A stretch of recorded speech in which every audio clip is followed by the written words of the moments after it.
وعليكم السلام ورحمة الله وبركاته. الحمد لله نحمده ونستعينه ونستغفره ونستنصره ونؤمن به ونتوكل عليه ونعوذ بالله من شرور أنفسنا ومن سيئات أعمالنا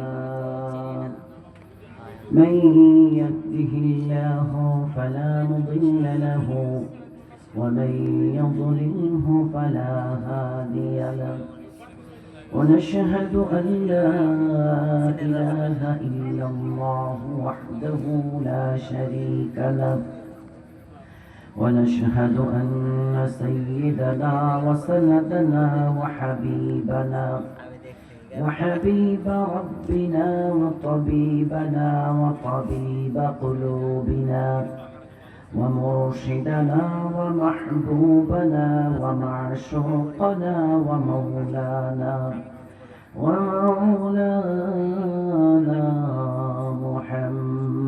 محمدا عبده ورسوله الذي أرسل إلى الناس كافة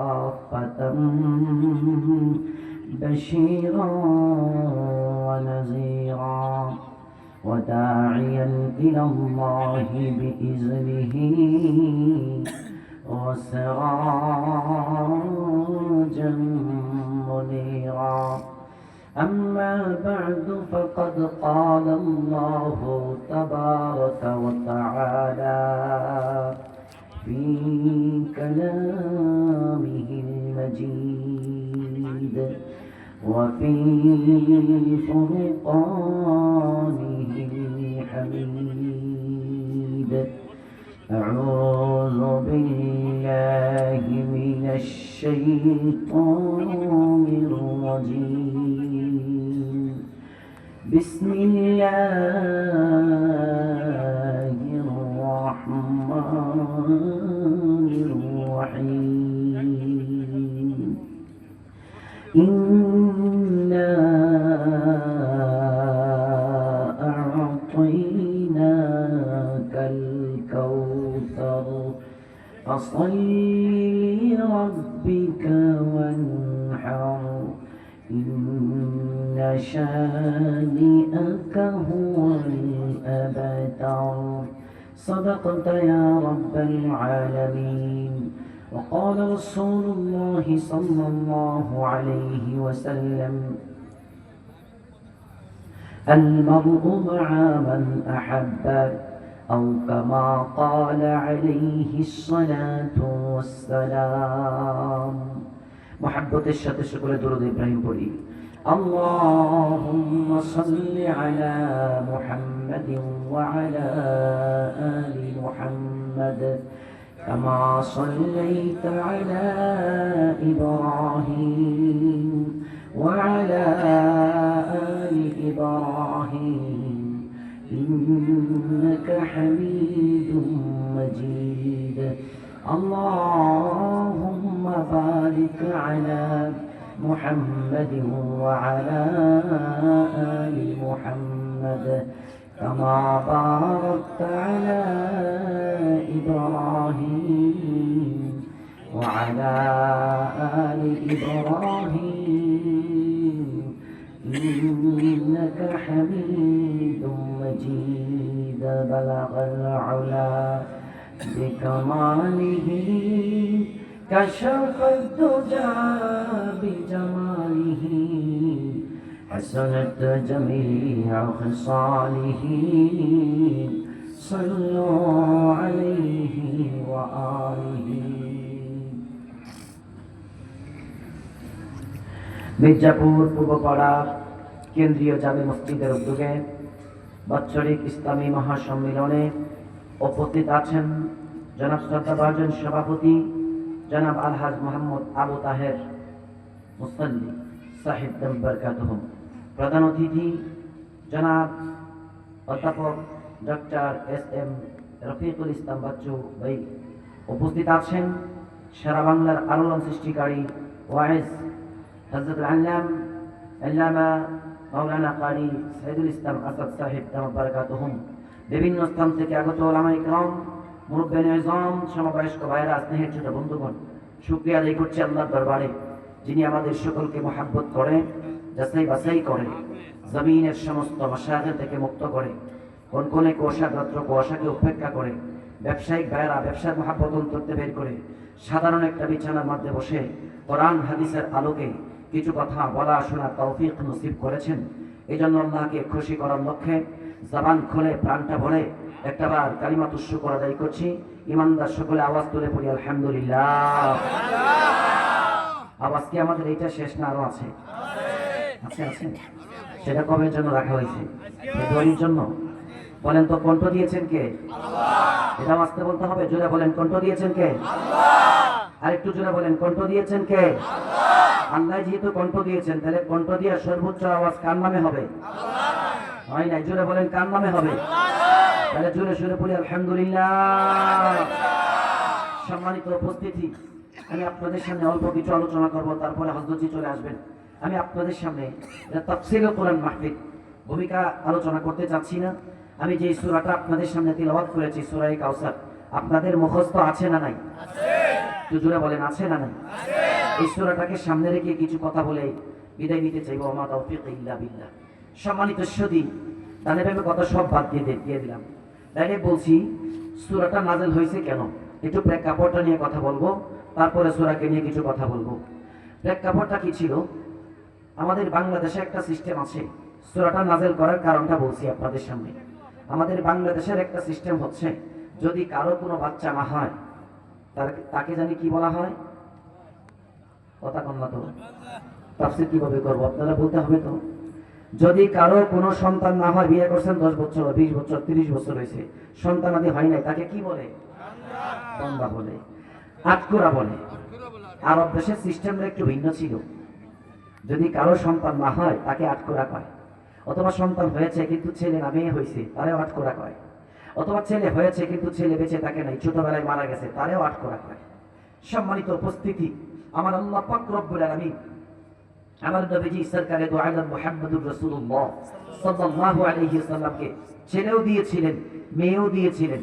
মেয়ে দিয়েছেন 4 জন, জয়নাব, ফাতেমা, রুকাইয়া, উম্মে কুলসুম। ছেলে দিয়েছেন 3 জন, কাসেম, তাহের, ইব্রাহিম। সম্মানিত সুধী, মেয়েরা বেঁচে ছিল, কিন্তু ছেলেরা যখন লাস্টের ছেলেটা মারা গেছে ইব্রাহিম, নবী আলাইহিস সালাম তো হাওয়া করে কাঁদছেন। ওনার কান্না মানে দাড়ি বেয়ে বেয়ে পানি পড়তেছে। তার মানে যার সন্তান মারা যায় সেই বুঝে সন্তান বিয়োগের ব্যথা কত বেশি। কথা বলেন ঠিক কিনা? সম্মানিত সুধী, নবীজি হাওয়া করে কাঁদছেন। দূর থেকে একজন কাফেরের বাচ্চা কাফের নবী আলাইহিস সালামকে দেখছে, নবী আলাইহিস সালাম কাঁদতেছেন। তো এই কাফেরের বাচ্চা উকবা দূর থেকে দেখে নবী আলাইহিস সালামকে ডাক দিছে, এমনি ডাক দেয়, মুহাম্মদ এদিকে আসো। নবী আলাইহিস সালাম ভাবছেন, এই মুরব্বিকে কতবার দাওয়াত দিয়েছি কালেমার, কিন্তু সে কালিমা পড়ে না। আজকে মনে হয়তো আমার সন্তান মারা গিয়েছে, এই জন্য আমার কান্না দেখে হয়তোবা তার একটু মায়া লেগে গেছে, মনে হয়তো আমাকে ডাকছে। আমি মনে হয় কাছে গেলে হয়তোবা সে কালিমা পড়ে আমাকে সন্তান হারানোর ব্যথা থেকে আমার অন্তরটা একটু খুশি করে দিবি, এই জন্য মনে হয় আমাকে ডাকটা দিয়েছে। নবী আলাইহিস সালাম বড় আশা করে তার কাছে গিয়েছেন। যাওয়ার পরে ডাক দিয়ে বলে, মুহাম্মদ এই পর্যন্ত তো তুমি ভালো ছিলা, আজকের পর থেকে তুমি হইলা আটকুরা। একজন দুইজনে কি নবীর আশা কাছে বাকি নাই? নাউজুবিল্লাহ, জোরে কই নাউজুবিল্লাহ। সম্মানিত সুধী, এমনি তো কাঁঠা, আবার কাঁঠার মধ্যে লবণের ছিটা। এমনি ছেলে মারা গেছে, বুকটা ফেটে যাইতেছে, আবার যখন আটকুরা বলে গালিটা দিছে, এতে কি আমার নবীজির কলিজার ব্যথা বেড়েছে নাকি কমেছে? সম্মানিত সুধী, কথাটা যদি বুঝে থাকেন উত্তর একটু জুড়ে দিবেন। ভাইজান, আমার আল্লাহর সাথে আমার নবীজির সম্পর্ক গাঢ় না পাতলা? এটা কি জোরে উত্তর হলো? জোরে বলেন, গাঢ় না পাতলা? রাসূলের সাথে আল্লাহর সম্পর্ক গাঢ় নাকি পাতলা? রাসূলকে যদি কেউ গালি দেয়, জবানটা খুলে উত্তর দিন, উত্তরটা কে দেয়? আল্লাহ। ভাইজান, এক দুইটা না দেখালে তো আর বুঝবেন না। রাসূলকে যে গালি দিলে আল্লাহ উত্তর দেয়। দেখেন তো, এই যে নবী আলাইহিস সালামের ভাষা, এই যে আবু লাহাবের ভাষা, খুবই কাছাকাছি ভাষা। কিছুদিন ওহী বন্ধ। আবু লাহাবের স্ত্রীর নাম ছিল উম্মে জামিল। উম্মে জামিল ডাক দিয়ে কয়, মুহাম্মদ তোমার কাছে যে শয়তান আসতো, সেই শয়তান তোমাকে ছেড়ে দিয়েছে।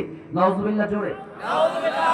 সম্মানিত সুধী, মহিলা তো আর জিব্রাইল চিনে না, সে মনে করছে তো নবী আলাইহিস সালামের কাছে শয়তান নাই আসে। সম্মানিত উপস্থিতি, নবী আলাইহিস সালামের কলিজার মধ্যে ব্যথা লাগছে। আরে যদি জিব্রাইল আমার কাছে আসতো তাইলে তো ওই মহিলা আমাকে বক্তব্য দিতে পারতো না। কলিজার মধ্যে ব্যথা, বলেন তো এই যে কলিজার মধ্যে ব্যথা, তিনি ব্যথা পেয়েছেন, এই ব্যথার উত্তরটা কে দিবে? আল্লাহ। ওই ইমানদার নাই নাকি? জোরে বলেন কে দিবে? আল্লাহ। আল্লাহ উত্তর দিচ্ছে, والضحى والليل إذا سجى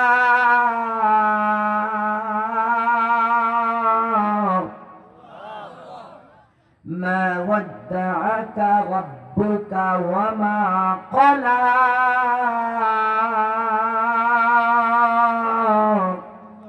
পয়গম্বর মহিলা কয়, তোমার প্রভু তোমাকে ছেড়ে দিয়েছে, আমি ঘোষণা করলাম মা ওয়াদ্দাকা রাব্বুকা ওয়া মা ক্বালা, আপনার প্রভু আপনাকে ছেড়েও দেয় নাই, বলেও যায় নাই। জোরে জোরে করুন আল্লাহু আকবার। সম্মানিত সুধী, তাহলে রাসূলকে গালি দিয়েছে, জবান খুলে বলেন উত্তর কে দিয়েছে? আল্লাহ। আরেকটু জোরে বলেন কে দিয়েছে? আরেকটা উদাহরণ আপনাদের সামনে দিই, অনেকগুলো উদাহরণ আমার চোখের সামনে আসছে। আরেকটা উদাহরণ দিচ্ছি, নবী আলাইহিস সালাম মক্কা গলিতে গলিতে দাওয়াত দিচ্ছেন, একজন কাফের এসে ডাক দিয়ে বলে, তুমি কি নবী? আমার রাসূল বলেন, হ্যাঁ আমি তো নবী। সে ডাক দিয়ে কয়, বিশ্বাস করতে পারলাম না, লাস্তা মুরসালা, তুমি নবী না। তাহলে সে কয়, লাস্তা মুরসালা, তুমি নবী না। আপনারা কোন? আমার নবীজি নবী কি নবী না? কাফের বাচ্চা যে না করে, কলিজার মধ্যে কি ব্যথা লাগে না? বলেন সেই ব্যথার উত্তর কে দিবে? আল্লাহ। আল্লাহ উত্তর দিচ্ছেন, ইয়াসিন ওয়াল কুরআনিল হাকীম ইন্নাকা লামিনাল মুরসালিন।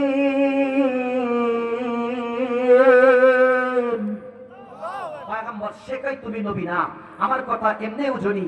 তারপর আল্লাহ বলছেন, ইন্না একটা তাকিদ, কা আরেকটা তাকিদ, লা আরেকটা তাকিদ, জুমলাটা জুমলা ইসমিয়া আরেকটা তাকিদ। সে কই তুমি নবী না, আমি ঘোষণা করলাম অবশ্যই অবশ্যই অবশ্যই অবশ্যই। কয়টা? ইমানদার কথা জোরে বলেন কয়টা? আল্লাহর কথা এমনি ওজনি।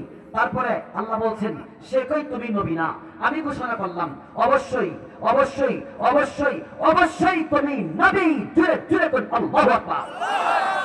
রাসূলকে গালি দিলে জোরে বলেন উত্তর কে দেয়? আল্লাহ। আরে কথা কয় না, জোরে বলেন কে দেয়? আল্লাহ। রাসূলকে উত্তর গালি দিলে উত্তর আল্লাহ দেয়। এই জায়গায় যে কাফেরের বাচ্চা কাফের আমার নবী আলাইহিস সালামকে আটকরা বলে গালিটা দিছে, জবান খুলে বলেন উত্তর কে দিবে? আল্লাহ। এই গালির জবাব দেওয়ার জন্য 3 খানা আয়াত বিশিষ্ট সূরা কাউসারটা আমার আল্লাহ পাক নাযিল করলেন। জোরে কোন সুবহানাল্লাহ। সম্মানিত সুধী, তাহলে আমরা বুঝতে পারলাম সূরাটা নাযিল হয়েছে এই যে গালি দিয়েছিল, গালির জবাবের জন্য। সম্মানিত সুধী, সূরাটার মধ্যে আয়াত হলো 3টা। প্রথম আয়াতের আলোচ্য বিষয়, প্রথম আয়াতটা ইন্না আ'তাইনাকাল কাউসার। আয়াতের আলোচ্য বিষয় নবীজির সম্মান মর্যাদা। 2 নম্বর আয়াত ফাসাল্লি লিরাব্বিকা ওয়ানহার, শিক্ষানীতির আলোচনা। 2 নম্বর আয়াত শিক্ষানীতি। 3 নম্বর ইন্না শানিআকা হুয়াল আবতার। নবী আলাইহিস সালামকে গালি দিয়েছিল, গালির জবাবের আলোচনা। প্রথম আয়াতের আলোচ্য বিষয় নবী আলাইহিস সালামের সম্মান মর্যাদা। 2 নম্বর আয়াতের আলোচ্য বিষয় শিক্ষানীতি। 3 নম্বর আয়াতের আলোচ্য বিষয় এই যে গালিটা দিয়েছিল সেই গালির জবাবের আলোচনা। সম্মানিত সুধী, আমি আপনাদের সামনে আগে লাস্টের আয়াতটাকে নিয়ে কথা বলবো, তারপরে শুরু আয়াত নিয়ে কথা বলবো। সময় যদি থাকে তাহলে মাঝখানের আয়াতের দিকে একটু ঝুঁকি দিব। আমার তৌফিক ইল্লা বিল্লাহ। বন্ধুরে চলে আসি, লাস্টের আয়াতটার মধ্যে আছে গালির জবাবের আলোচনা। এই সম্পর্কে একটু কথা বলি, গালি কাকে বলে? যেহেতু গালির জবাবের কথা বলছি, গালির জবাব বোঝার আগে একটু গালিটা বোঝার দরকার। আমি একটা গালি দেই, দেখি আপনাদের সামনে আমি মিলতে পারি কিনা। হারামজাদা, এই গালিটা কি এলাকায় আছে? কথা বল না তো, আছে? আপনারা কি অর্থরাজ এই গালিটার বুঝছেন তো আমি কি বলছি? হারামজাদা, হারামজাদা, এই গালিটা কাউকে টার্গেট করে আমাদের এলাকায় কি মানুষে দেয়? সম্মানিত সুধী, তাইলে মানুষ কিন্তু 2 প্রকার। হারামজাদা অর্থ কি আপনাদের জানা আছে? হারাম অর্থ জারদ, জাদা অর্থ সন্তান, হারামজাদা অর্থ হচ্ছে জারদ সন্তান। ভাইজান পৃথিবীতে যত মানুষ আছে, মানুষটা কিন্তু দুই প্রকার, একটা হচ্ছে হালাল জাদা আর একটা হারাম জাদা। হালাল জাদা মানে যার বাবার পরিচয় আছে, হারাম জাদা মানে যার বাবার পরিচয় না। এখানে আমরা যারা বসছি, আমরা কি হারাম জাদা নাকি হালাল জাদা? আস্তে বলে জুড়ে বলেন, হারাম না হালাল? তাইলে ভাইজান আমাদের এলাকায় কাউকে টার্গেট করে গালিটা দেওয়া হয় হারামজাদা, হারামজাদা। তা ভাইজান যাকে টার্গেট করে একজনে হারামজাদা বলে গালি দিছে, তার মানে জারদ সন্তান। আপনি যাকে টার্গেট করে হারামজাদা বলে গালিটা দিয়েছেন, এই ছেলেটা কি বাস্তবে আসলে কি এরকম নাকি? যদি ছেলেটা আপনি হারামজাদা বলে গালি দিয়েছেন, ছেলেটা যদি হারামজাদা না হয়, তাহলে হারামজাদা কে হয়? হাদিসের মধ্যে যেতে হয়। ভাইজান হাদিসের মধ্যে আসছে, মিশকাতের হাদিস বলছি, আল্লাহর পয়গম্বর বলেন, যাকে টার্গেট করে আপনি গালি দিয়েছেন, আপনার জবান থেকে ভাইজান গালিটা বের হইয়া এই লোকের মাথার কাছে যায়, যায় দেখে এই লোক এই গালির উপযুক্ত কিনা। যদি উপযুক্ত না হয়, গালিটা একটা দৌড় দিয়ে পশ্চিম দিকে যায়, দরজা বন্ধ পায়, উত্তর দিকে যায়, দরজা বন্ধ পায়, দক্ষিণ দিকে যায়, দরজা বন্ধ পায়, পূর্ব দিকে যায়, দরজা বন্ধ পায়, উপরে যায়, দরজা বন্ধ পায়, নিচের দিকে যায়, দরজা বন্ধ পায়। এবার আল্লাহকে ডাক দিয়া কয়, আল্লাহ আমাকে আরেকজনকে টার্গেট করে এই লোকটা তার মুখ থেকে বের করছে, যাকে টার্গেট করে গালিটা দিল, আমি তার মাথার কাছে যাই দেখলাম এই লোক তো আমি গালির উপযুক্ত না। আল্লাহ একবার দৌড় দিয়ে গেলাম পশ্চিম দিকে, দরজা বন্ধ পাইলাম, পূর্ব দিকে গেলাম, দরজা বন্ধ পাইলাম, উপরে নিচে গেলাম, দরজা বন্ধ পাইলাম।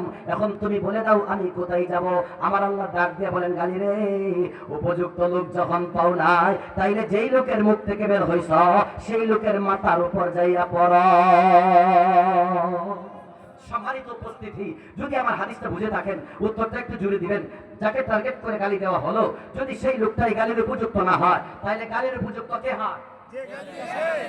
আরে ইমানদার থাকলে জুড়ে বলেন, কে হয়?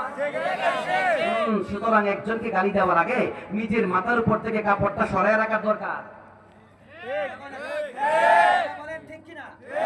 সম্মানিত উপস্থিতি, একটু কথা ভাই, আসলে তো কোরআন হাদিস তো ওই জমানার জন্য না। কোরআন হাদিস ভাইজান একটা প্রেক্ষাপটে নাজিল হয়, কিয়ামত পর্যন্ত একটা প্রেক্ষাপটে একটা নাজিল হয়েছে, এই বিশেষ একটা প্রেক্ষাপটে নাজিল হয়েছে। কিন্তু কিয়ামত পর্যন্ত এই বিষয়ে যত সমস্যা আসবে, সমস্ত সমস্যার সমাধানের জন্য কিন্তু এই কোরআন হাদিসটা কোনো জমানার সাথে খাস না। কিয়ামত পর্যন্ত সমস্ত সমস্যার সমাধানের জন্য কোরআন এবং হাদিস। কথা জুড়ে বলেন, ঠিক কিনা? সম্মানিত সুধী, তাহলে আমি যাকে টার্গেট করে গালি দিলাম, উপযুক্ত যদি না হয়, তাহলে সেই গালি কিন্তু আমার নিজের মাথার মধ্যেই আসে। সম্মানিত সুধী, একটা কথা বলেই ফেলি, আমাদের সমাজের সিস্টেমটা হলো এটা, আমরা যাদেরকে নেতা বলি, আমরা যাদেরকে নেতা বলে চিনি, তারা ভাইজান মাইকটা হাতে নিবে, মাইকটা হাতে নিয়া যে যত বেশি অপর জনকে বেশি গালি দিতে পারে, সে তত বড় নেতা। কথা জুড়ে বলেন, ঠিক কিনা? সম্মানিত সুধী, নবী আলাইহিস সালাম বলেছেন, এই যে মুসলমানকে গালি দেওয়া, যে গালি দেয় সে ফাসিক, ওয়া কিতালহু কুফরুন, একজনকে হত্যা করা তো কুফরি, গালি দেওয়া ফাসিক। একটু আগে আমার হযরত একটা এই যে নেতা সাহেব একটা কথা বলে গিয়েছিলেন, জীব হত্যা মহাপাপ। কথাটা মিছা কথা, কথাটা কি? এটা কাফেররা, হিন্দুদের বক্তব্য, মুসলমানদের বক্তব্য না। জীব হত্যা যদি মহাপাপী হবে, তাহলে আপনি আজকে মাছ দিয়ে ভাত খাইছেন না? কথা কয় না? কথা জুড়ে বলেন, সত্য কথা বললে কলিজা ভয় লাগে নাকি? তাহলে জুড়ে বলেন, জীব হত্যা যদি মহাপাপ হয়, আজকে রাত থেকে আপনি মাছ দিয়ে ভাত খেয়েছেন না? আমাকে তো আপনারা খাওয়াইছেন তো গরু গোশত দিয়া, তো গরু গোশত দিয়ে তো আমরা খাওয়াইছেন, তাইলে গরু গোশত খাওয়াইছেন থেকে গরু জবাই করতে হয়েছে না? গরু তো একটা জীব নাকি? কন এ কথা কয় না? মাছ দিয়ে ভাত খেয়েছি, তাইলে কি মাছও তো একটা জীব? এটা একটা হিন্দুয়ানি কথা। বলেন কি কথা? হিন্দুয়ানি কথা। হিন্দুদের মধ্যে একদল আছে, তারা না, তারা কি শাকসবজি খায়, তারা কি কোন প্রাণীকে মারে না, ধরে না। কারণ কি? তারা কয় জীব হত্যা মহাপাপ। জীব হত্যা যদি মহাপাপী হয়, তাহলে আমি কুরবানির সময় তো হাজার হাজার গরু জবাই করতেছি। এটা না, মানুষকে হত্যা করা হচ্ছে মহাপাপ না, শুধু কুফরি। কুফরি, কথা বলেন ঠিক না? অন্যায়ভাবে কাউকে হত্যা করা যায় না, এটা ইসলামে অনুমতি দেয় না, ইসলামে অনুমতি দেয় না। যে ব্যক্তি হত্যা করছে অন্যায়ভাবে, তার জন্য ঠিকানা সে জাহান্নাম বানিয়ে নিছে। কথা বলেন ঠিক কিনা? আমাদের সমাজ আজকে অধপতন। 100 টাকার জন্য একটু আগে বলে গেছে, মানুষকে মানুষ হত্যা করে ফেলে, ঠিক না?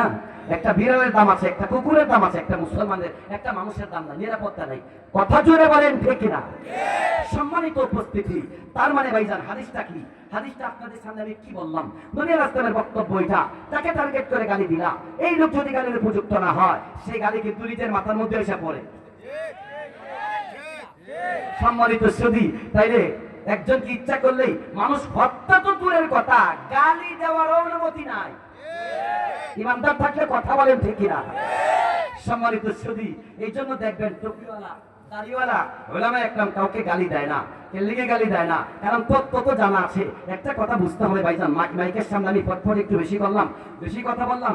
বেশি কথা বললে না বড় জাননেওয়ালা হয় না ভাইজান। যে একটা ব্যাপার সেবার আছে না, যে মাইক হাতে নিয়ে বেশি গাইলে এলাম, এটা বড় নেতা হয় না ভাইজান, এটা ছোটর পরিচয় হয়। কারণ ভরা কলসি লড়ে কম, কলসির মধ্যে পানি না থাকলে ঘর একটু বেশি করে। কথা বলেন ঠিক কিনা? সম্মানিত উপস্থিতি, তাহলে মুসলমানকে গালি দেওয়া এটা মুসলমানই না, এটা ফুসকি ফাসিকি। সম্মানিত সুধী, গালি দেওয়াতে লাভ না, না দেওয়াতে লাভ। আরেকটা হাদিস আপনাদের সামনে আমি উঠাইতেছি।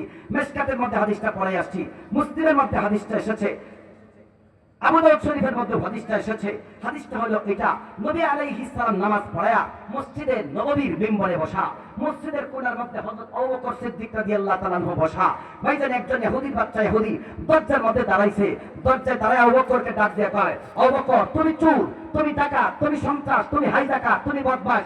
আমি আপনাদের কাছে জানতে চাই, আবু বকর চোর না? আবার দিছেন মনে হয়, হওয়া সম্ভাবনা আছে। আবু বকর কি চোর? না। ইমানদার থাকলে জোরে বলেন চোর না। ডাকাত না। কথা কোন না? সন্ত্রাস না। মানুষ হত্যাকারী না। সম্মানিত সুধী, তো ডাইরেক্ট চার্জে করছে, গালি দিচ্ছে, তুমি চোর, তুমি ডাকাত, তুমি সন্ত্রাস। হায় রে গালি! আবু বকর সিদ্দিক রাদিয়াল্লাহু তাআলা মুখটা বন্ধ করে পয়গম্বরের চেহারার দিকে তাকিয়ে আছেন। ভাইজান, বাবা যদি এই জায়গার মধ্যে বসে, সন্তানটা যদি এখানে বসা থাকে, একজন যদি সন্তানকে গালি দেয়, সন্তান যদি বুদ্ধিমান হয়, বাবার চেহারার দিকে তাকিয়ে থাকবে। আমি উত্তর দিব কেন? আজকে উত্তর বাবা দিবে, কারণ আমি চোর না ডাকাত, আমার চাইতে আমার বাবাই ভালো জানে। আবু বকর সিদ্দিক রাদিয়াল্লাহু তাআলা আনহু ভাইজান জবানটা বন্ধ করে চুপ করে বসে আছেন। নবী আলাইহিস সালামের দিকে তাকায়া দেখি আজকে উত্তর আমি দিব না, নবী আলাইহিস সালাম উত্তর দিবেন। কিন্তু নবীজির চেহারার দিকে তাকায়া দেখেন নবী আলাইহিস সালাম মুস্কি মুস্কি হাসে। আল্লাহু আকবার কোন না? আচ্ছা, আপনাকে যদি কেউ গালি দেয়, আপনার বাবা যদি হাসে, আপনার কলিজার মধ্যে ব্যথা লাগবে কি লাগবে না? আবু বকর তো বুঝতে পারতেছেন না, নবীজি মুস্কি মুস্কি হাসছেন। তো এক পর্যায়ে আবু বকর চুপ করে বসে আছেন। এক পর্যায়ে এটা যে গালি স্টার্ট করছে তো বন্ধ করে না। এক পর্যায়ে আবু বকর কয়, মিয়া আমারে চোর কও, আমি না, তুমি।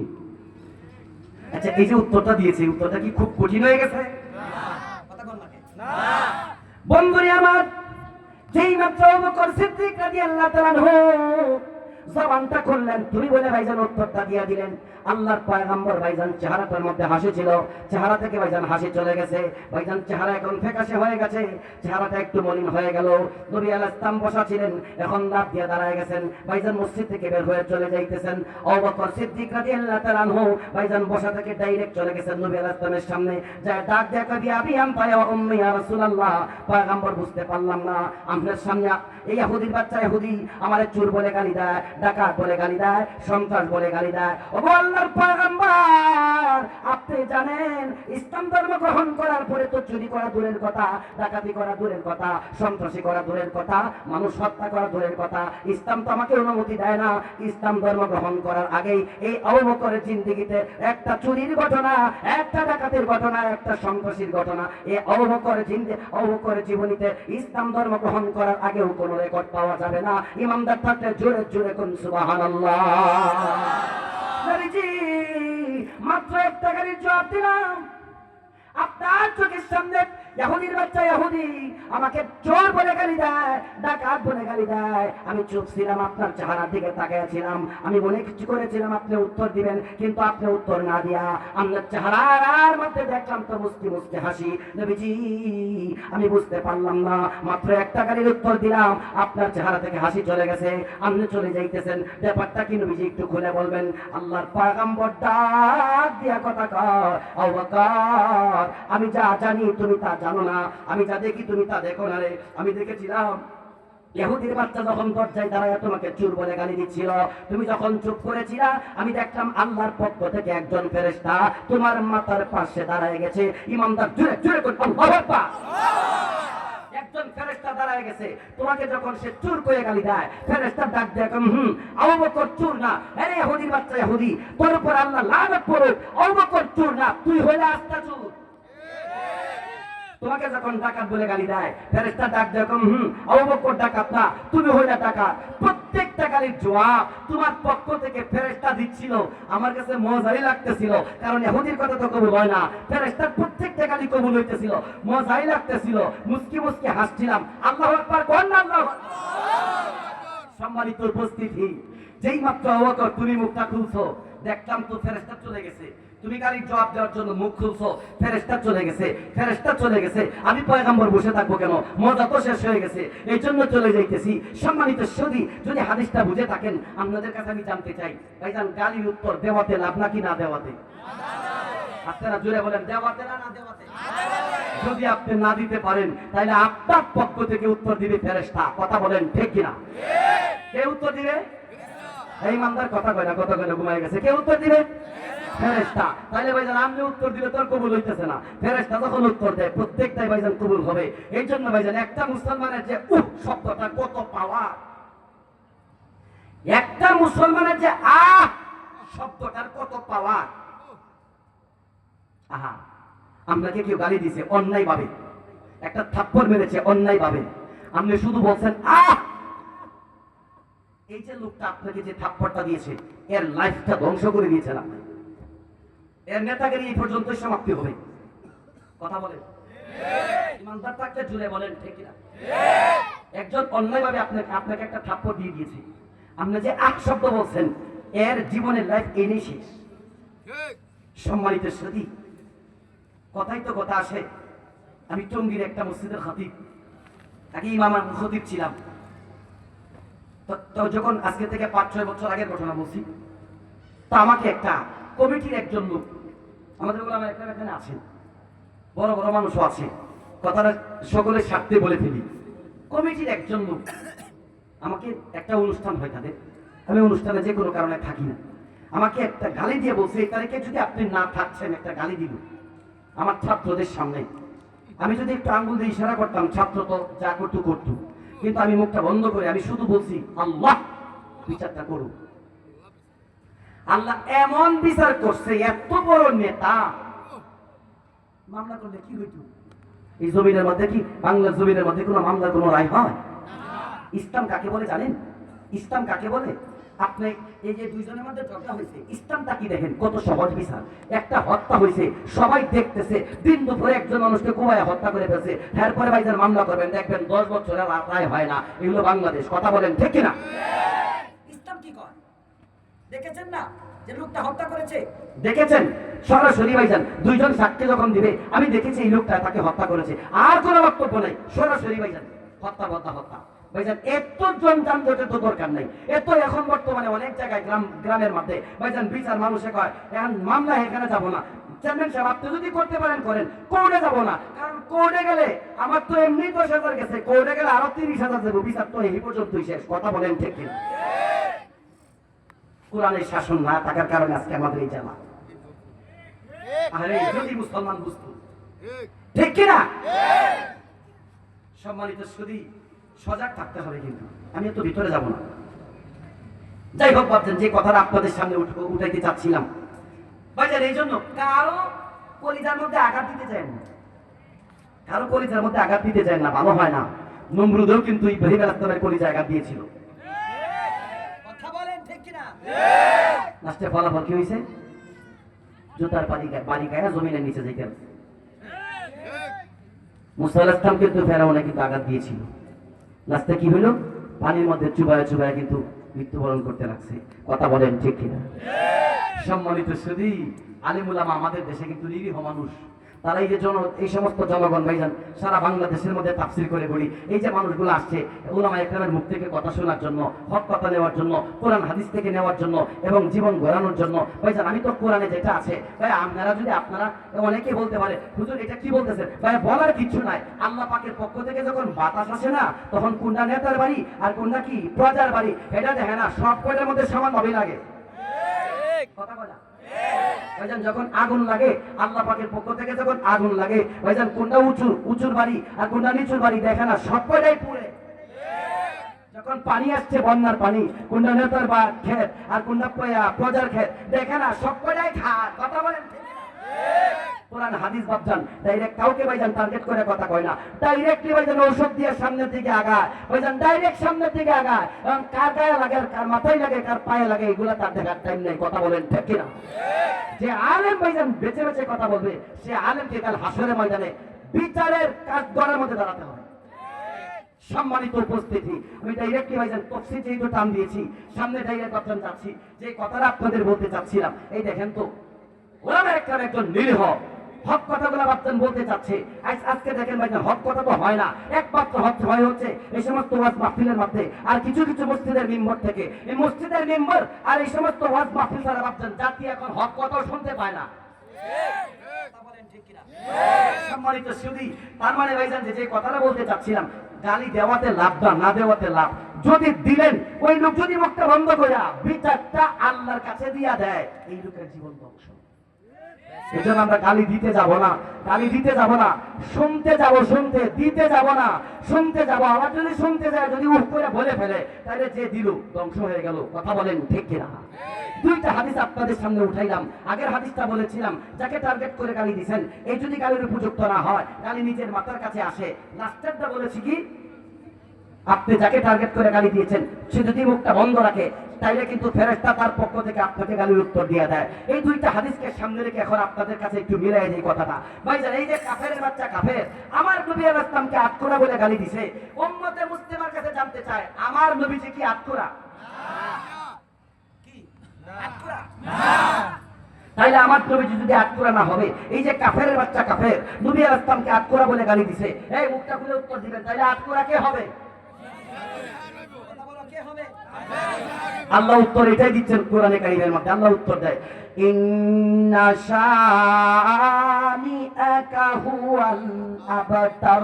ওগো পয়গম্বর, আপনি আতকোরা না, আপনি আতকোরা না, বরং আপনার শান মান মর্যাদার দিকে তাকাইলে পরে যেই লোকটা আপনারে আতকোরা কইল, ইন্না শানিআকা, নিশ্চয় আপনার শত্রু, হুয়াল আবতার, সেই হলো সত্যিকারের আতকোরা।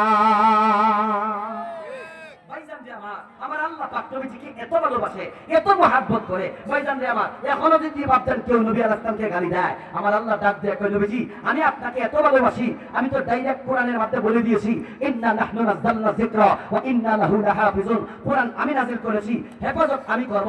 অর্থাৎ কিয়ামত পর্যন্ত কোরআন থাকবে। আল্লাহ তাআলা সূরা কাউসারের আয়াতগুলো হেফাজত করে রাখবেন। অর্থাৎ একটা নোক্তা পর্যন্ত পরিবর্তন হবে না। ভাইজান বর্তমান জমানা যদি কেউ নবী আলাইহিস সালামকে বড় কোনো গালি দেয়, ডাকাত বলে গালি দেয়, সূরা কাউসারের আয়াতটা বাপজান লাভ দিয়ে দাঁড়ায় যায়, কি কয়, না না আমার নবীজি আতকোরা না, আমার নবীজি ডাকাত না, বরং ইন্না শানিআকা, নবীজি আপনার সম্মান মর্যাদার দিকে তাকাইলে যেই লোকটা আপনাকে ডাকাত বলে গালি দিয়েছে সেই হলো আস্তা ডাকাত। কথা বলেন ঠিক কিনা?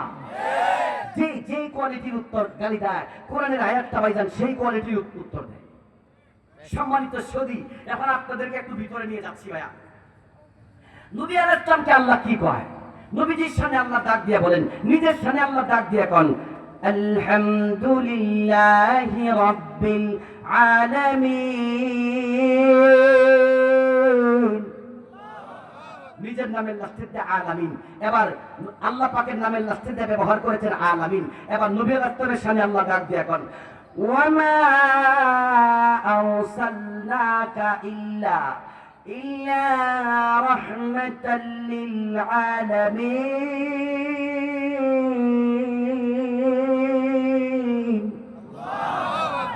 নিজের নামের লাস্টে দেও আলামিন, নবী আলাইহিস লাস্টে দেও আলামিন। তাহলে হুজুর আলামিন কারে কয়? আলামিনের ব্যাখ্যাটা কি ভাইজান? তাহলে আলামিনের ব্যাখ্যাটা আপনাদের সামনে আমি দিচ্ছি, তাফসীরে বাইজামি থেকে দিচ্ছি। ভাইজান আলামিন শব্দটা বহু বচন, এক বচন হলো কি আলম। আলম শব্দের অর্থ তাফসীরে বাইজামির মধ্যে আল্লামা নাসিরউদ্দিন রাহিমাহুল্লাহ উনি লিখছেন আলামিন, আলম শব্দের অর্থ হচ্ছে, বাংলা অর্থ হচ্ছে জাত।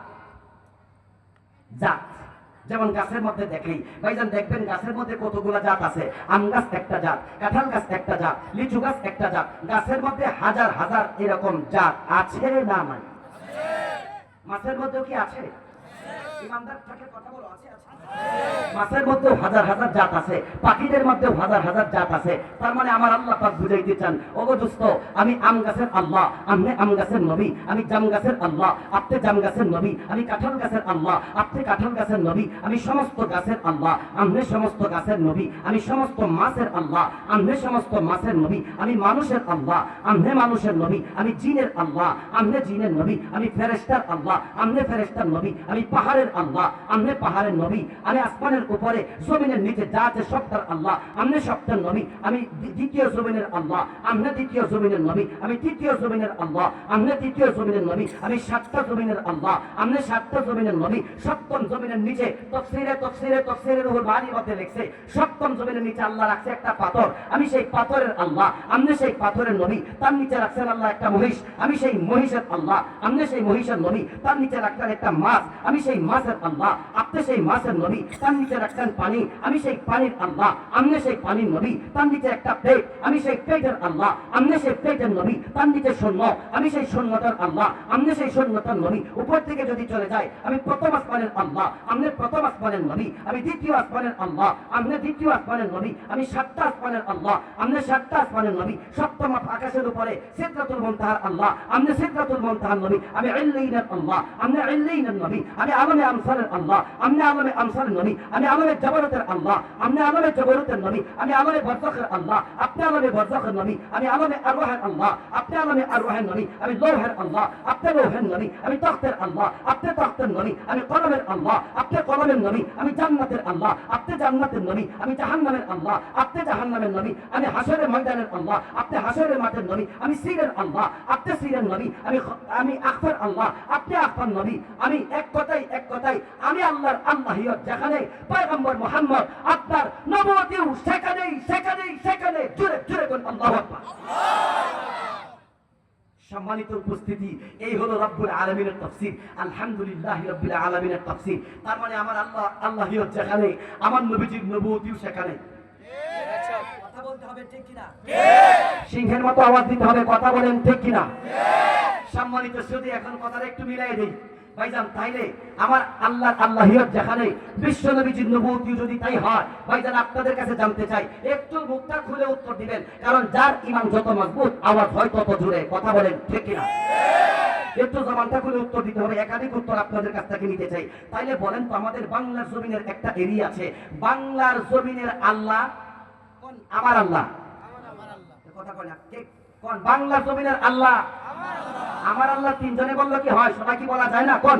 বাংলার জমিনের আল্লাহ, বাংলার জমিনের নবী, ভারতের জমিনের আল্লাহ, ভারতের জমিনের নবী, চীনের জমিনের আল্লাহ, চীনের জমিনের নবী, জাপানের জমিনের আল্লাহ, জাপানের জমিনের নবী, আমেরিকার জমিনের আল্লাহ, আমেরিকার জমিনের নবী। তাই যদি ভাবছেন হয় সমস্ত জমিনের আল্লাহ যখন আমার আল্লাহ, সমস্ত জমিনের নবী যদি আমার নবী হয়, তাহলে জমিনের মালিক তো আমার আল্লাহ এবং আমার আল্লাহ রাসূল। কথা বলেন ঠিক কিনা? সুতরাং এই জমিনের মধ্যে ভাইজান থাকলে নবী আলাইহিস সালামের ইজ্জত আর সম্মান দিয়েই থাকতে হবে। সম্মানিত সুধী, বাড়িওয়ালাদেরকে সম্মান দিয়েই থাকতে হয় ভাইজান। যদি ভাড়াটিয়া বাড়িওয়ালাকে সম্মান না দেয়, সেই ভাড়াটিয়ারা কিন্তু আর বাড়িতে থাকতে দেয় না। সম্মানিত সুধী, তাহলে ভারতের জমিনের আল্লাহ আমার আল্লাহ, ভারতের জমিনের নবী আমার নবী, বাংলার জমিনের আল্লাহ আমার আল্লাহ, বাংলার জমিনের নবী আমার নবী। তাই যদি ভাবতেন হয় এই জমিনের মধ্যে ভাইজান রে যারা যারা বসবাস করবে, যারাই বসবাস করবে, হিন্দু থাকবে অসুবিধা নেই, ইহুদি থাকবে থাকবে বারাজিয়ার মতো থাকবে, ইহুদি খ্রিস্টান বৌদ্ধ নাসারা থাকবে তো বারাজিয়ার মতো থাকবে। ভাইজান বাড়িওয়ালার ব্যাপারে যদি কেন যেন আঙ্গুল না ওঠে, যদি বাড়িওয়ালার ব্যাপারে আঙ্গুল ওঠে, আঙ্গুল যদি ওঠে তৌহিদি জমানা, তৌহিদি জাতি, তৌহিদি মুসলিম জনতা সে আঙ্গুলকে আস্ত থাকতে দিবে না, দিবে না, দিবে না। কথা বলেন ঠিক না? আল্লাহু আকবার, আল্লাহু আকবার। ঘরে ঘরে জালো, ঘরে ঘরে জালো। নবীজির শত্রুরা হুঁশিয়ার সাবধান, ইসলামের শত্রুরা হুঁশিয়ার সাবধান। আল্লাহু আকবার। ভাইজান আমি যে কথা বলছি ডাইরেক্ট কোরআন থেকে নাকি বানায় বলছি? ডাইরেক্ট কোরআন থেকে বলছি। সম্মানিত উপস্থিতি, তার মানে ভাইজান যে জমিনের মালিক আমার আল্লাহ, আল্লাহ রাসূল, তাদের ব্যাপারে কেউ আঙ্গুল উঠাবে? আমিও দেখেছি, আলহামদুলিল্লাহ দেখেছি, কোরআনের তাফসীর পড়ছি আর মিলাইছি আর দেখেছি। নবী আলাইহিস সালামের ব্যাপারে যখন কোনো কথা বলে, কেউ যখন কোনো আঙ্গুল উঠায়, আমার মতো মুফতি টুপিওয়ালা দাড়িওয়ালা ভাইজান মাঠে নামতে দেরি হয়। এর আগে দিয়ে দেখি ছেলেটার গায়ের মধ্যে একটা সেন্টু গেঞ্জি, পরে একটা জিন্সের প্যান্ট। ভাইজান এত প্রেম প্রীতি কলিজার মধ্যে দেখলাম তা বক্তটা রাস্তার মধ্যে আগে ঢেলে যায়। তার মানে নবী আলাইহিস সালামের জন্য ভাইজান জীবন দেওয়ার জন্য এখনো লাখো লাখো যুবক তৈরি আছে। কথা বলেন ঠিক না? নবী আলাইহিস সালামের জীবন, নবী আলাইহিস সালামকে এই উম্মতে মুসলিমা, এই উম্মতে মুহাম্মাদি নবী আলাইহিস সালামকে যেমন সাহাবারা তাদের জানের চাইতে বেশি ভালোবেসেছিল, এখনো জমিনের মধ্যে এমন লাখো তৌহিদি জনতা আছে নবী আলাইহিস সালামকে তার পিতার চাইতে, তার সন্তান চাইতে, তার জানের চাইতে, তার কলিজার চাইতে, তার পিতামাতার চাইতে, তার সন্তানের চাইতে নবী আলাইহিস সালামকে হাজার গুণ ভালোবাসে। কথা বলেন ঠিক না? সম্মানিত সুধী, ডাইরেক্ট বক্তব্য এটা, জমিনের মধ্যে সব থাকবে কিন্তু বাড়িওয়ালার ইজ্জত দিয়ে থাকবে। ঠিক কিনা ভাইজান? যে জায়গার মধ্যে ইজ্জত দিবে না অসুবিধা নাই, আমাদের ক্ষমতা যেখানে আছে সেখানে আমরা প্রতিহত করব। যেখানে ক্ষমতা নাই, আমাদের ক্ষমতা নাই, কিন্তু আমার মাওলার ক্ষমতা আছে না নাই? আছে। কথা বলেন আছে না নাই? আছে। সুতরাং শিক্ষা অতীত থেকে নেওয়ার দরকার। এই জন্য ভাইজান কি বলবো আপনাদের কাছে, উলামা একরাম এই জায়গার মধ্যে আছেন, দুস্থ উলামা একরাম এখানে আছেন। এই যে কোরআনে কারিমটা যদি থাকতো আর একটু ভালো লাগতো। ভাইজান যে কোরআনে কারিমটা ব্যাপারটা একটু বলে দেই, অনেকে এখানে আপনারা আম জনতা আছেন, কোরআনে কারিমের মধ্যে ৬৬৬৬ আয়াত বলেন অথবা ৬২০০ কত ৩৪-৩৫ আয়াত বলেন, আপনি যেটাই বলেন দোস্ত, এখানে মজার ব্যাপারটা কি জানেন? এই কোরআনের আয়াতগুলোকে আল্লাহ দুইটা ভাগে ভাগ করছে। একটা হচ্ছে বিধানের আয়াত আর একটা হচ্ছে ওয়াজের আয়াত। বিধানের আয়াত মাত্র ৫০০, ওয়াজের আয়াতগুলোকে আল্লাহ তিনটা ভাগে ভাগ করছে। একটা তাসকির বি আলা ইল্লাহ, আর একটা তাসকির বি আইয়ামিল্লাহ, আর একটা তাসকির বিমা বাদাল মাউত ওয়া বিমা কাবলাল মাউত। তাসকির বি আলা ইল্লাহ তো হচ্ছে আল্লাহ ওয়াজ করছেন, বাকি ৬১০০ আয়াত দিয়ে আল্লাহ ওয়াজ করছেন। কি নিয়ে ওয়াজ করছেন? আল্লাহর কুদরত নিয়ে ওয়াজ করছেন। তারপরে হচ্ছে তাসকির বি আইয়ামিল্লাহ, অতীতের ইতিহাস নিয়ে ওয়াজ করছেন, নমরুদের ইতিহাস টানছেন, সাদ্দাদের ইতিহাস টানছেন, ফেরাউনের জিন্দেগি টানছেন, ইতিহাস টানছেন। তার মানে এখান থেকে এই জন্য ইতিহাসগুলো টানছেন যে তারা গাদ্দারি করছিল, তোমরা গাদ্দারি করিও না। গাদ্দারি তারা কইরা কিন্তু এর পরিণতি হয়েছে, গাদ্দারি যদি তোমরাও করো পরিণতি কিন্তু এর চাইতে ভালো হবে না। কথা বলেন ঠিক কিনা? এখান থেকে শিক্ষাটা নেওয়ার দরকার। সম্মানিত উপস্থিতি, একটা কথা বললাম, ২ নম্বর ভাইজান আরেকটা তথ্য আপনাদের সামনে উঠাইতে চাই। ওমা তাওফীক ইল্লা বিল্লাহ। বাজার অসুবিধা হইতেছে? আরেকটা তথ্য আপনাদের কাছে উঠাইতে চাই। ভাইজান কথাটা একটু কঠিন হবে, আগে তাকে মাপ চাইতেছি, কারণ কথাটা একটু কঠিন হবে। আপনারা যারা গভীর নজরে তাকাবেন আপনারা কথাটা নিতে পারবেন, আর যারা সরাসরি নজরে তাকাবেন নিতে পারতেন না। এখন ভাইজান তাফসীরে কাবিরের মধ্যে আল্লামা ফখরুদ্দীন রাজি রাহিমাহুল্লাহ ভাইজান তিনি বক্তব্যটা দিয়েছেন। বক্তব্যটা হলো এটা, ভাইজান কষ্ট রাখতে চাই, আমার নবী আলাইহিস সালাম রে এই কাফেরের বাচ্চা কাফের আকরা বলে গালিটা দিছে, আমি আপনার কাছে প্রশ্ন রাখতে চাই, আল্লাহ তো আমার নবীজিরে ছেলে সন্তান দিছিলেন, কথা কোন ঠিক কিনা? আচ্ছা, আল্লাহ যদি নবী আলাইহিস সালামের ছেলেদেরকে বাঁচতে দিতেন, আল্লাহ যদি নবীজির ছেলেদেরকে বাঁচতে দিতেন, তাইলে কি কাফেরের বাচ্চা কাফের নবী আলাইহিস সালামকে আকরা বলে গালি দিতে পারতো? তাইলে ছেলেদেরকে ছোটবেলায় ইন্তেকাল দিয়া গালির সুযোগটা তৈরি করে কে দিছে? আল্লাহ। কথা কোন কে দিছে? আল্লাহ। তাহলে কোন দুষ্টাকে আল্লাহর দিকে যায় না? বাঙালি কথা কোন আল্লাহর দিকে যায় না? আল্লাহর দিকে যায়। তাইলে আল্লাহ এটা করলেন কি লিগা? উত্তর হলো এটা। আমার আল্লাহ বুঝাইতে চান, দোস্ত আমি যদি আমাদের ছেলেদেরকে বাঁচতে দিতাম,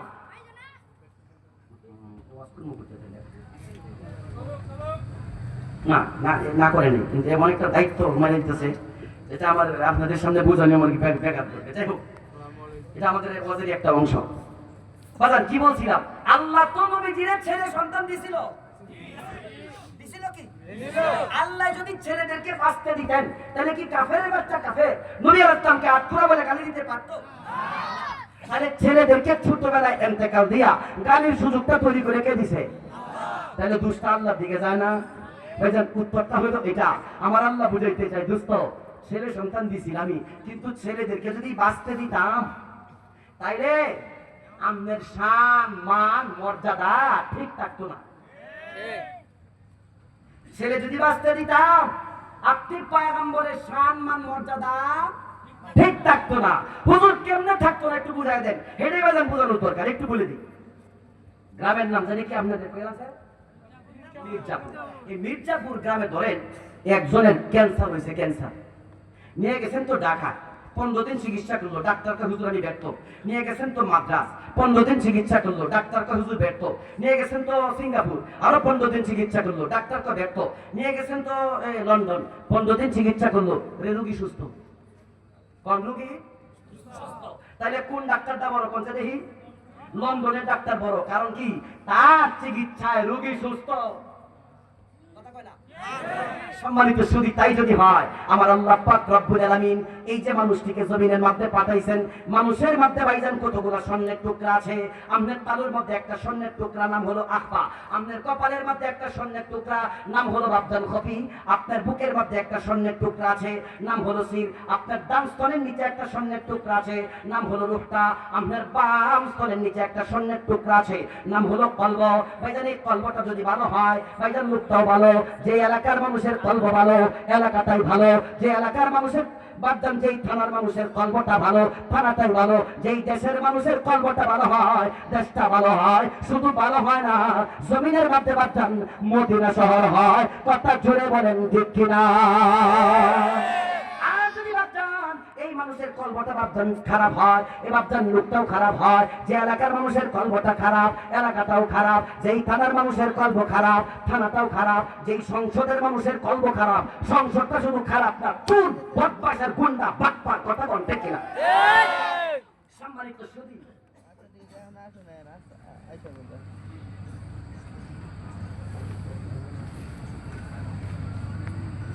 আচ্ছা আসলে ফোন দিন।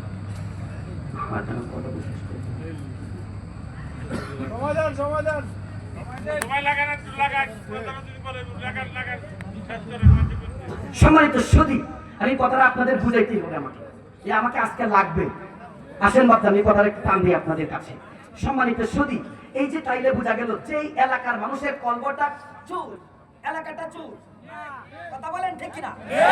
যে এলাকার মানুষের কলবটা ডাকাত এলাকাটা ডাকাত হয়। ভাইজান তাই যদি হয় আমার আল্লাহ পাক রব্বুল আলামিন এই জমিনের মধ্যে পাঠাইছেন হযরত আদম আলাইহিস সালাম, তাকে 239 জন সন্তান দিবেন। 239তম সন্তানটার নাম হযরত শীশ আলাইহিস সালাম, তার ছেলে ইয়ারব, তার ছেলে ইয়ানব, তার ছেলে মেলাই, তার ছেলে কানান, তার ছেলে ইদ্রিস আলাইহিস সালাম, তার ছেলে মুতাবাশশিহ, তার ছেলে লওকনেক নূহ, তার ছেলে নূহ আলাইহিস সালাম, তার ছেলে সাম আলাইহিস সালাম, তার ছেলে জুল আব্দ, তার ছেলে সালেহ আলাইহিস সালাম, তার ছেলে তাতা, তার ছেলে রাবা, তার ছেলে তারুখ, তার ছেলে নাহুর, তার ছেলে তারিখ, তার ছেলে ইব্রাহিম আলাইহিস সালাম, তার ছেলে ইসমাঈল আলাইহিস সালাম, তার ছেলে কেদার, তার ছেলে আবহাম, তার ছেলে হামল, তার ছেলে সাবেত, তার ছেলে সুলাইমান, তার ছেলে আলিয়াসা, তার ছেলে আলিয়াতা, তার ছেলে হুদ, তার ছেলে ওয়াবা, তার ছেলে আদনান, তার ছেলে মাগদ, তার ছেলে ইলিয়াস, তার ছেলে খুরাইমা, তার ছেলে মুদ্রিকা, তার ছেলে কাব, তার ছেলে মুররা, তার ছেলে ফাহর, তার ছেলে গালিব, তার ছেলে মালিক, তার ছেলে লুয়াই, তার ছেলে কোসাই, তার ছেলে আব্দে মানাফ, তার ছেলে হাশিম, তার ছেলে আব্দুল মুত্তালিব, তার ছেলে আব্দুল্লাহ, তার ছেলের নাম হলো মুহাম্মাদুর রাসূলুল্লাহ। জোরে কোন সাল্লাল্লাহু। সম্মানিত উপস্থিতি, এই যে 52 জন ব্যক্তির নাম বললাম, এই 52 জন সিঁড়িটার 52টা সিঁড়ির মধ্যে আল্লাহ পাক মানুষের আত্মার চিকিৎসার জন্য কলবের চিকিৎসার জন্য 1,24,000 ডাক্তার ঢুকাইছে। সর্বপ্রথম যে জমিনের মধ্যে কলবের ডাক্তার, তার মানে পয়গম্বর হযরতে নূহ আলাইহিস সালাম জমিনে আসছে। ভাইজান আয়েশা লং টাইম চিকিৎসা করলো, মাত্র রোগী সুস্থ হয়েছে 80 থেকে 82 জন।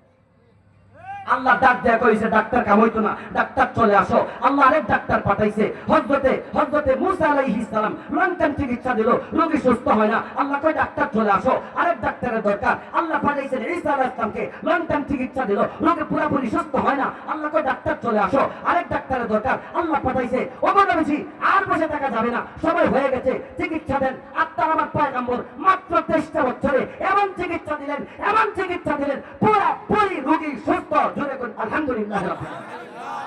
সম্মানিত সুধী, এখান থেকে বোঝা গেল আমার নবীজি উনার চিকিৎসায় রোগী সুস্থ, তাইলে আমার নবীজি শেষ ডাক্তার।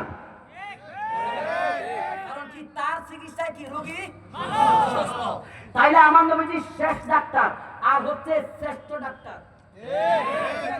কথা জুড়ে বলো কি ডাক্তার বলছে, দেখি কি কইছি দুইটা কথা।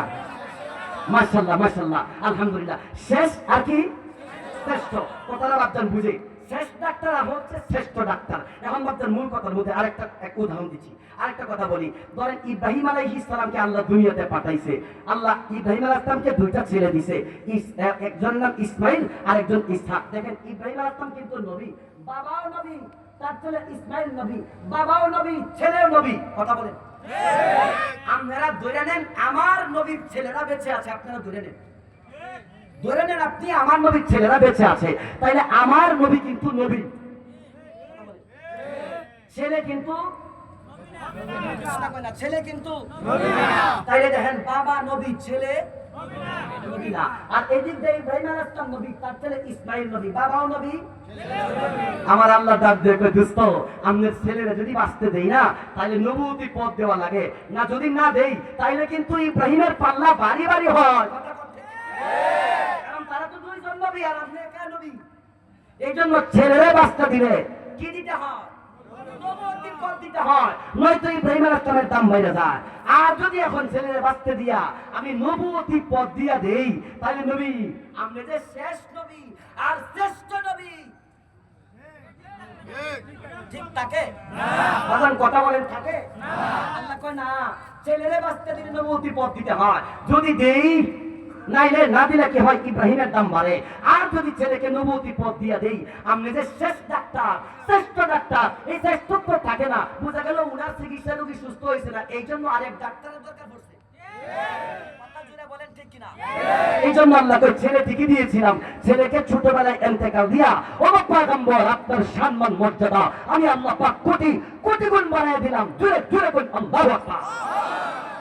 সম্মানিত সুধী, এখন ভাইজান মূল তাবিজের মধ্যে যাইতেছি। মূল তাবিজটা হলো ভাই এটা, তাহলে আমার নবীর পরে কোন নবী হতে পারে না, আর জোরে পারে না। যদি ভাইজান এর লাগি আল্লাহ ছেলেকে এই পর্যন্ত নিয়ে গেছে, কথা বলেন। এখন যদি ভাইজান আমাদের এলাকায় বা ডাইনে বামে কেউ নবী দাবি করে তাইলে কি আমরা তারে মানবো না? শুধু কি মানবই না, নাকি আমাদের আরো কিছু করণীয় আছে? আমাদের সেই করণীয়টা হচ্ছে জুতা যেটা পায়ে থাকে পায়ে থাকবে না কতক্ষণের জন্য, কথা বলতে হবে ঠিক কিনা? আপনি যদি সত্যি নবীর উম্মত হয়ে থাকবেন, জুতা যেটা পায়ের জিনিস পায়ে থাকবে না কতক্ষণের জন্য, সেই জুতা কতক্ষণের জন্য হাতে চলে আসবে। সেই লোকটা ভাইজান আপনাকে এই তাদের নবীর পক্ষে কথা বলবে, ভাইজান সেই জুতাটা আপনি যদি সত্যি বিশ্ব নবীর উম্মত হয়ে থাকেন, আপনার ঈমানকে রক্ষার জন্য সেই লোকটার গালের মধ্যে কয়েকটা লাগাই দেওয়া, এই যে আপনার ঈমানের টাকা যার দাবি, কথা বলেন ঠিক না? সম্মানিত উপস্থিতি, এখন মূল তাবিজ যারা আপনাদেরকে দিচ্ছি, সেই ভারতের একটা রাষ্ট্র, এখানে ভাইজান একটা পাঞ্জাব এলাকার মধ্যে একজন লোক গোলাম আহমদ কাদিয়ানী, অনেকদিন আগের ঘটনা, প্রায় 100 বছর আগে ভাইজান, সেই সময় সে নিজেকে নবী দাবি করছিল। এখন তার কিছু সেরা সামুন্ডা বাংলা জমিনের মধ্যেও আছে ভাইজান, তারাও তাকে নবী হিসাবে অ্যাডভান্স করে যাচ্ছে। ভাইজান আপনাদের এলাকায় তো নাও আসতে পারে, একদম গ্রামগঞ্জে চলে যায়, একজন মানুষকে ডাক দিয়ে বলে ভাইয়া দিনকাল কেমন যাইতেছে? লোকটা ডাক দেখো খুব অসুবিধার মধ্যে আছি, কিস্তি ছিলাম তো একটা চালাইতে পারতেছি না। ওর ডাক দেখো কিস্তি কত, 20,000 টাকা। ও অসুবিধা নেই, তুমি একটা কাজ করলে আমি দেখতে পারি। কি কাজ? তুমি যদি আমাদের নবীরে মানো, আমাদের নবী গোলাম আহমদ কাদিয়ানী নবী, তাকে যদি মানতে বলো, তোমার 20,000 টাকা ফ্যাক্টর না, আমরা 20,000 টাকা দিয়ে দিব। তো এই লোকটা কয় 20,000 টাকা লেগে আমার নবীরে ছেড়ে দিব? ওটা হয় না, না ওইব না। তাহলে 40,000 দিব। কয় না না, 50 দিব। ঠিক আছে তাহলে দেন 50,000 টাকা। তার মানে বোঝা গেল সে তো 20,000 টাকা দিয়ে ইমান বেচছে না, তো 40,000 টাকা দাও ইমান বিক্রি করে নাই। তাহলে হে ইমানদা বিক্রি করছে, জুড়ে বলেন কত হাজার? আরেকজন গ্রামে গেছে তো একজনের কাছে যাই বলে ভাই কি খবর, কয় রে ক্ষেত হাল চাষ করতে পারতেছি না, গরু টরু নাইগা, তো গরু দুইটা কিনে দিব, সত্য হয়েছে আমার নবীকে মানতে হবে। কয় কি কর তোমার গরু নবী মানলে না, এটা আমি হইব না, তো গরু 6টা দিব। ভাইজান 2 গরু দিয়ে সে ইমান বিক্রি করছে না, যে কইছে 4টা দিব ভাইজান ছেড়ে দিছে গা। তার মানে বোঝা গেল তার ইমানের দাম কত? কেউ ভাইজান বাংলা জমিনের মধ্যে দোকান দিয়ে ইমান বিক্রি করতেছে, 4 গরু দিয়ে ইমান বিক্রি করতেছে, 50,000 দিয়ে ইমান বিক্রি করতেছে। আমি জানতে চাই আপনারা কয় টাকা দিয়ে বিক্রি করবেন? কত হবে কত? শুধু ইমান বিক্রি করবো না এই কথা বসে থাকলে ভাবতেন হবে না, ইমান তাইলে রক্ষা করতে পারতেন না, এই কথা বললে ভাবতেন ইমান হবে না। ভাইজান যে পাশে একটা মৃত প্রাণী মরছে, এনে একটা এই যে একটা গরু বের হয়েছে, গরু একটা ছাগল মরছে, ছাগল বুঝেন একটা ছাগল মরছে এই জায়গার মধ্যে। এখন তো সব এদিক দিয়ে যায় আর খালি কাম এই যে যেমন দোষে খালি নাকের মধ্যে কাম গন্ধ গন্ধ করতেছে, এভাবে মানুষের যায় আর খালি কয় গন্ধ গন্ধ। আপনাদের কাছে আমি জানতে চাই সবাই যে তাকে ঘৃণা করতেছে আর খালি কয় গন্ধ গন্ধ, এই যে ছাগল মরার গন্ধ এটা কি কমবে নাকি আরো বাড়বে? পারবে। এখন এখান থেকে হুজুর কি করছে, একটা পরিকল্পনা করতেছে। কি পরিকল্পনা? কয় আগে কতটা ভালো আইনা ডাইকা দিছে, তারপরে একটা কুড়াল নিয়ে আইছে, ভাইজান চার্জ দিয়ে অন্য জায়গায় ফেলাই দিছে। এই যে পরিকল্পনা করছে, এরপরে এখান থেকে উড়ায় ফেলাই দিছে, মুলুক পাঠন করছে। এখন কি গন্ধ আছে না গেছে? এ আছে না গেছে? সম্মানিত সুধী, গোলাম আহমদ কাদিয়ানী দলেরা ভাইজান সেই পাকিস্তানে তাদেরকে রাষ্ট্রীয়ভাবে কাফের ঘোষণা করা হয়েছে, ভাইজান যে আমার সৌদি আরবে তাদেরকে কাফের ঘোষণা করা হয়েছে, তুরস্কে ঘোষণা করা হয়েছে, সিরিয়াতে ঘোষণা করা হয়েছে। ভাইজান যে দুঃখের সাথে বলে আমাদের বাংলাদেশের মধ্যে 90-95% মুসলমানের রাষ্ট্র, এই জায়গার মধ্যে ভাইজান তাদেরকে কাফের হিসাবে ঘোষণা করা হয় নাই। ভাই দুঃখ জায়গা দিব কোন জায়গার মধ্যে? সবাই খালি নাহের মধ্যে ধরে খালি হাতে খালি কয় গন্ধ গন্ধ। আরে গন্ধ গন্ধ বলতেছেন, অর্ধেক তো গ্রাম, সেই গ্রাম কিন্তু সব নিয়ে যাইতেছে গা। তাহলে ভাইজান এদেরকে ভাইজান মূল উৎপাদন করার দরকার আছে না নাই? কথা আসছে না, জোরে বলেন দরকার আছে না নাই? ভাইজান আপনি বেঁচে থাকবেন, আপনার জীবনে একটা বর্তমান সরকারের মধ্যে সরকারের কাছে বিভিন্ন দল মল যাইয়া ভাইজান তারা দাবি তাদের পেশ করিয়া তাদের দাবি ভাইজান শিক্ষকরা পর্যন্ত বেতন বাড়াই নিয়ে আসতেছে, যে যেভাবে পারে তাদের দাবি আদায় করতেছে। ভাবছেন যে আমার বিগত যে সরকার চলে গেছে আমাদের পক্ষে সরকার ছিল না, কোরআনের পক্ষে সরকার ছিল না, বর্তমান সরকার তো সবাই দাবি ভাইজান উঠাইয়া তাদের দাবি ভাইজান বাস্তবায়ন করে নিয়ে যাচ্ছে। ভাবছেন আমরা লক্ষ লক্ষ মুসলমান, কোটি কোটি মুসলিম এখানে বসবাস করি, ভাইজান আমরা যদি এখানে ইমানের পক্ষে, নবী আলাইহিসসালামের পক্ষে, ইমানের পক্ষে, কোরআন হাদিসের পক্ষে ভাবছেন একটা দাবি নিয়ে এই দাবি যদি ভাবছেন আজকে বাস্তবায়ন করতে না পারি, আমাদের ইমানের অবস্থা কি? ভবিষ্যৎ প্রজন্মের জন্য আমরা কি রেখে গেলাম? সম্মানিত সুধী, এই জন্য ওলামা একরাম ডাকছেন, এই জন্য ওলামা একরাম ডাকছেন এই 15 তারিখে এই খতম নবুয়ত আন্দোলন, আমার নবী শেষ নবী, শ্রেষ্ঠ নবী, সমস্ত ওলামা একরাম আসো, সৌরদিতে আসো, মানুষের বন্যা হয়ে যাবে, মানুষের বন্যা হয়ে যাবে। যেরকম ভাবে এই 5 তারিখে সমস্ত মানুষ রাস্তায় ভাবতেন নেমে এসেছিল, ভাবতেন বিপদ চলে গেছে, ভাবতেন এভাবে যদি আমরা 15 তারিখে ওলামা একরামের নেতৃত্বে ভাবতেন রাস্তায় নেমে আসতে পারি, ভাবতেন রাস্তায় নেমে আসতে পারি, বর্তমান সরকার বাধ্য হবে কাদিয়ানীদেরকে কাফের ঘোষণা করার জন্য। কথা বলেন ঠিক না?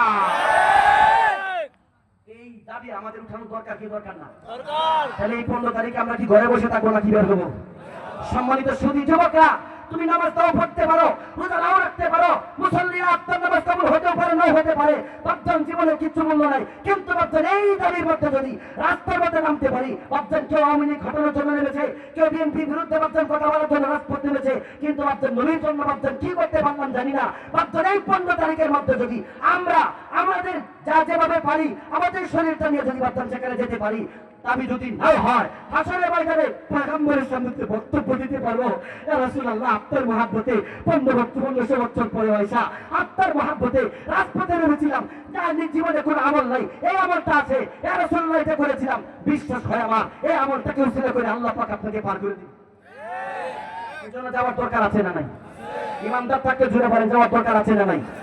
যদি সরকারে আমাদের এই দাবি না মানে কাদিয়ানীদেরকে আমরা যেখানেই পাবো, যেখানে শুনবো, যেখানেই পাবো, আমরা কিন্তু পায়ের জুতার পায়ে রাখবো না, পায়ের জুতা পায়ে রাখবো না, পায়ের জুতা করে এদেরকে সাহায্য করে দেওয়ার জন্য তাওহীদি জনতা কিন্তু প্রস্তুত হয়ে আছে। কথা বলেন ঠিক না? আল্লাহু আকবার। কাদিয়ানীরা কাফের, কাদিয়ানী কাফের, কাফের কাফের, ইসলামের শত্রুরা হুঁশিয়ার।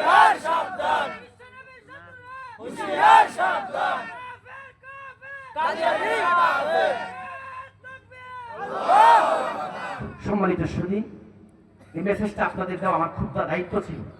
এটা ভাইজান মেসেজটা আপনাদের কাছে দিয়ে দিলাম। আমাদের প্রধান আলোচক উনি চলে আসছেন, আপনারা আমি জানি আপনারা আমার শ্রোতা না। আজকে আপনারা যেই নামটা দেখে আসছেন উনি হযরতজি চলে আসছেন। সম্মানিত সুধী, আমাকে বলা হলো হুজুর যদি একটু কালেকশন করতেন। ভাইজান যে আসলে তো এই মাহফিলটার জন্য, মসজিদের জন্য আমরা সব জায়গায় তো কিছু দিয়ে থাকি। আমি তো আজকে কালেকশন সম্পর্কে আমি আয়াতটা টান দিয়েছি না, টান দিয়েছি এটা ভিন্ন একটা আয়াত যেটা নবী আলাইহিস সালামের সম্মান মর্যাদা বোঝায়। ভাইজান যে এখন মন মনীষতা তো এরকম ভাইজান রাখতে পারি নাই, তারপরে